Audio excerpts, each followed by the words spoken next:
Bismillahirrahmanirrahim. Assalamualaikum warahmatullahi wabarakatuh. Halo, perkenalkan nama saya Fatimah Rafifah Latul Bariza. Saya kelas 4 Ibnu Abbas SDT Bina Amal. Pada kesempatan kali ini saya akan berbagi kisah dahsyatnya bersedekah. Allah Ta'ala berfirman, "Wa ma anfaqtum min syai'in fahuwa yukhlifuhu wa huwa khairur raziqin." Apapun harta yang kalian infakkan, maka Allah akan menggantinya dan Dia adalah sebaik-baiknya pemberi rezeki. Quran Surah Saba ayat 39. Sedekah juga bisa dalam berbentuk materi seperti senyum, ilmu, dan tenaga. Salah satu pahala sedekah adalah menghindarkan diri kita dari bencana atau musibah, sebagaimana sabda Nabi Shallallahu Alaihi Wasallam, "Bersegeralah bersedekah, sebab bala bencana tidak pernah bisa mendahului sedekah. Belilah semua kesulitanmu dengan sedekah. Obatilah penyakitmu dengan sedekah." Sedekah itu sesuatu yang ajaib. Sedekah menolak 70 macam bala dan bencana. Dan paling ringan adalah penyakit kusta dan sopa atau vitiligo. Hadis riwayat Baihaqi dan Tabrani.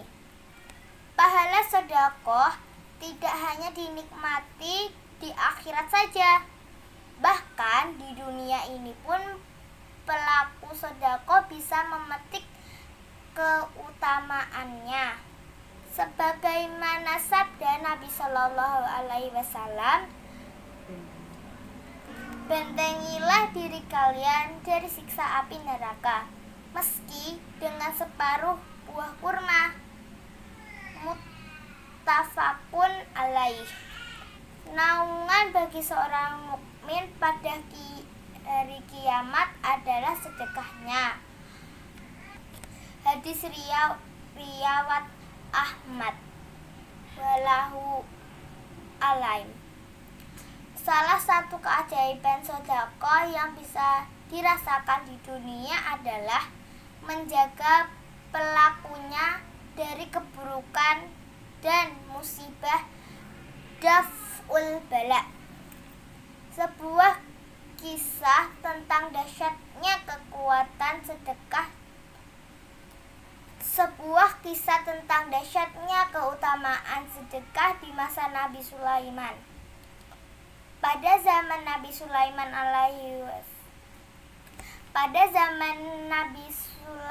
alaihissalam, hidup seorang laki-laki yang mempunyai pohon besar di samping rumahnya. Di atas pohon tersebut terdapat sarang burung yang berisi beberapa anak merpati. Kemudian istri dari laki-laki itu menyuruh memanjat pohon besar dan mengambil anak merpati untuk dijadikan makanan bagi anak-anak mereka. Laki-laki itu pun lantas melakukannya. Selepas kejadian itu, induk merpati menghadap baginda Nabi Sulaiman alaihissalam. Sang induk menceritakan kejadian tersebut. Akhirnya Nabi Sulaiman mengundang laki-laki itu dan menyuruh untuk bertobat. Laki-laki itu berjanji kepada Nabi Sulaiman untuk tidak akan mengulangi perbuatan tadi. Suatu ketika si istri menyuruhnya untuk mengambil anak merpati lagi. Laki-laki itu pun berkata kepada istrinya, akan melakukannya lagi, sebab Nabi Sulaiman telah melarangku untuk berbuat yang demikian. Istrinya menjawab, apakah kau menyangka Nabi Sulaiman dan Nabi Sulaiman akan mempedulikan dirimu atau merpati itu, sedangkan ia selalu sibuk dengan urusan kerajaannya. Si istri tak henti-henti membujuknya agar ia mau melakukan lagi. Hingga akhirnya ia terbujuk juga. Seperti biasanya, ia memanjat pohon besar itu dan mengambil anak merpati lagi. Induk merpati kembali menghadap Nabi Sulaiman dan mengadukan kejadian itu. Nabi Sulaiman pun menjadi marah karenanya.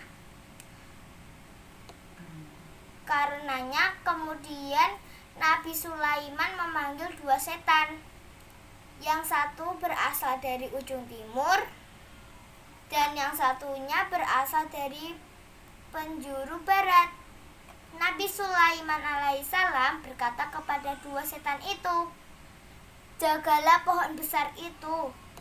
Dan ketika laki-laki itu mengulang perbuatannya, mengambil anak merpati itu, raih kedua kakinya dan jatuhkan ia dari pohon itu. Kedua setan pun bergegas pergi dan menjaga pohon itu. Ketika merpati sudah beranak lagi, laki-laki itu segera memanjat dan meletakkan kedua kakinya pada pohon itu. Tiba-tiba datanglah seorang pengemis mengetuk pintu rumahnya. Lalu ia menyuruh istrinya untuk memberikan sesuatu. Lantas istrinya pun berkata, aku tidak punya apa-apa. Laki-laki pun turun dari pohon dan mengambil segenggam makanan. Lalu ia memberikan kepada si pengemis itu. Setelah itu ia kembali memanjat pohon dan mengambil anak merpati. Setelah itu merpati kembali menghadap Nabi Sulaiman dan mengadukan kejadian tersebut kepadanya. Nabi Sulaiman bertambah marah. Kemudian ia memanggil kedua setan yang diberi tugas menjaga pohon itu. Nabi Sulaiman berkata pada kedua setan itu, Kalian telah mengkhianatiku. Dua setan itu pun menjawab, kami sama sekali tidak mengkhianatimu. Kami terus menjaga pohon itu. Hanya saja ketika laki-laki itu memanjat pohon, datanglah seorang pengemis mengetuk pintu rumahnya. Lalu ia memberikan segenggam gandum untuk pengemis itu. Saat ia kembali memanjat pohon, kami sudah bergegas untuk meraihnya. Namun, tiba-tiba Allah mengutus dua malaikat.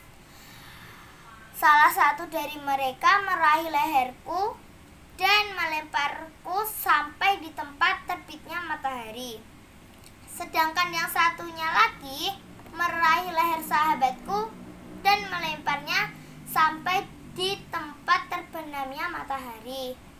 Hikmah sedekah dari kisah Nabi Sulaiman alaihissalam, betapa sedekah dapat menjadi sebab dihindarkannya seseorang dari mara bahaya.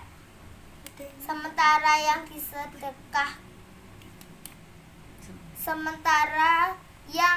disedekahkan adalah barang halal.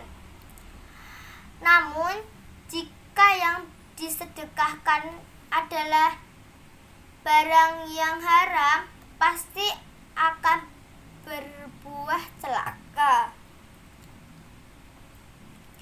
Dalam riwayat Al-Tirmizi dan lainnya, Rasulullah SAW bersabda, sesungguhnya sedekah benar-benar memadamkan kemurkaan Allah dan menghindari dari kematian yang buruk.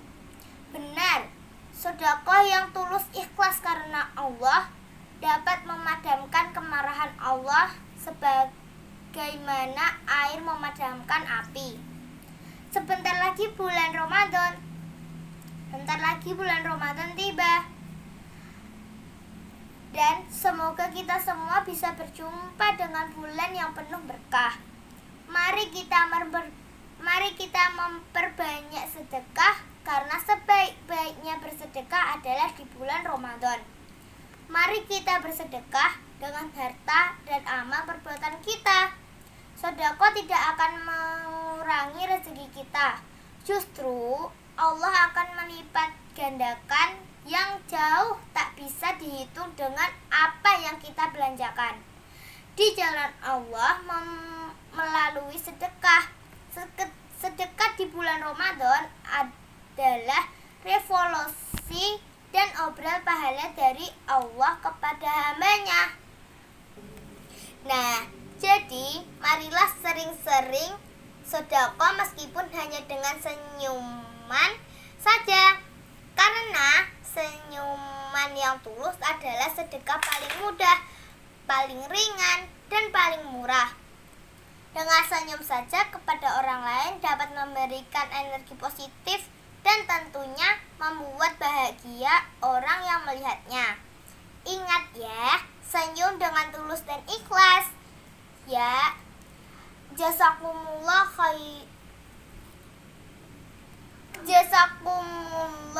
khairan kasiran. Bila khitofil dan jazakumullah khairan kasiran. Billahi taufik wal hidayah. Wassalamualaikum warahmatullahi wabarakatuh. Semangat!